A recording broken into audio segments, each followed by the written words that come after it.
Hi guys, I am Melissa Zora, and I'm not sure if you've seen content from me before or not.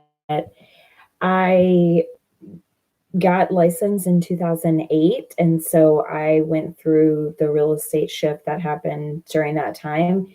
And there were three things that really helped my business during those years. And I will preface this by saying make sure that you keep lead generating if you have a system for that. If you don't, I would make sure and read the book, The Millionaire Real Estate Agent, and the book Shift. Those are great resources for you.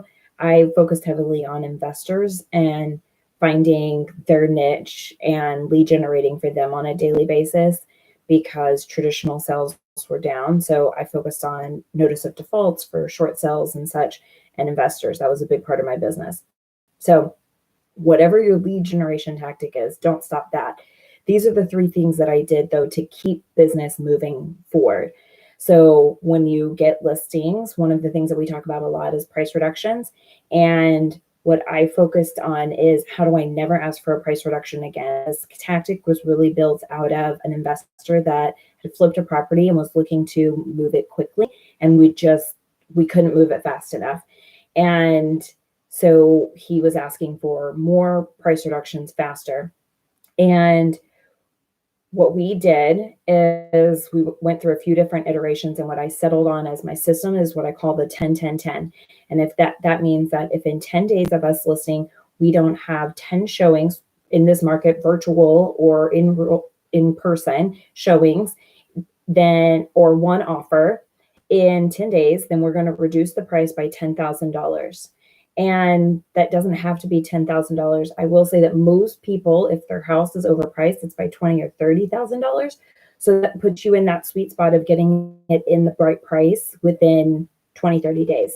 So it's not super stale whenever the time comes to really make moves. You're probably going to get there faster with a 10-10-10. I usually list properties on a Thursday or a Friday. That gives us 2 weekends in that first 10-day period. And here's the deal. If we don't make some traction happen in the first 2 weekends, then it's probably not going to happen. In this market, we might see that listing any day works just because most people aren't going to be out and about. I still think that a lot of people are going to be working during that Monday through Friday timeframe. And so they're going to be turning their brain off to the world, except for on the weekends. They're going to really focus. So it still might behoove you to list on Thursday or Friday. Another thing that I did is title proof of business. And so I am not a title rep. I never was a title rep. And looking at title profiles was daunting, to say the least.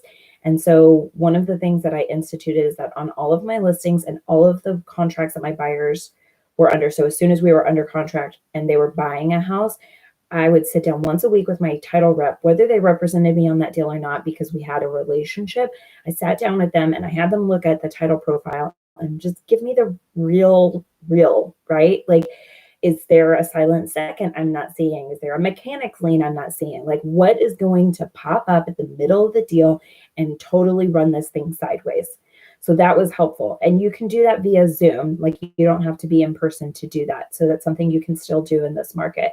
Another thing, the last thing that I did is, again, I worked with a lot of investors, so it was important for us to move these properties quickly, and we didn't want things falling apart. Once we get under contract, we want to stay under contract and close. The point being under contract is to close, not to fall apart. So one of the things that we did is that we started getting all of our buyers cross-qualified with our lender of choice. And I did that on all of our listings. So whenever we have a listing, a new property that they just flipped, and this wasn't just for my investors, although I'm just using that as an example. So when we just flipped a property, so a new listing coming on the market, we would have them cross-qualify with a lender. And it was in the listing agreement that the seller would like for them to get all buyers to be cross-qualified. And so for us, for our seller, it wasn't received as a full offer until we had that cross qualification in hand. And it was easy. It was like, we can't present your offer. It's not a full offer. Our seller doesn't want to look at it.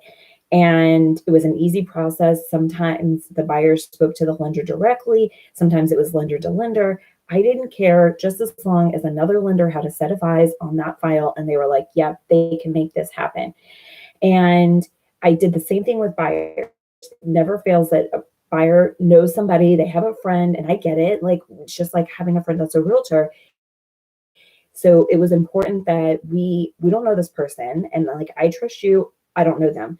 And so we have all of our buyers get cross qualified too with our lender. And we work with 2 lenders, and that's just part of the process for us. So 10 on all new listings, title, looking at title every week, whether it's I did it on my listings before it went under contract, because if there was something I could start working on before we were under contract, I wanted to work on it. The soonest I would pull title is when a buyer went under contract. So when I take a listing and when a buyer goes under contract, and then last thing is everyone gets cross qualified, all buyers, whether it's my listings or my buyers, everybody gets cross qualified.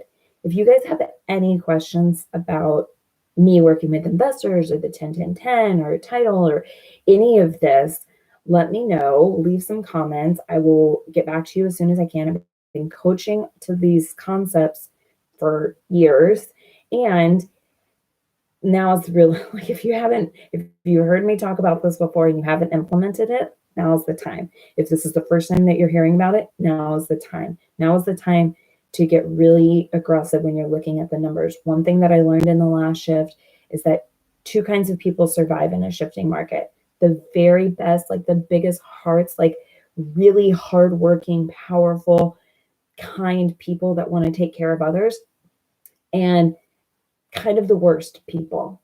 You're going to see a lot of people get taken advantage of in a shifting market because unscrupulous things happen. And so we are just protecting ourselves against those things, like double checking title and double checking that their lender's great. Like, I'm not saying that anyone's bad. It's just that sometimes things happen, or we forget that we had that lien on the house, and it's not their fault. It's just sometimes weird stuff happens, and I'm looking to protect the business as much as I can and bulletproof the transaction. So if you have any questions, let me know. Thanks, guys.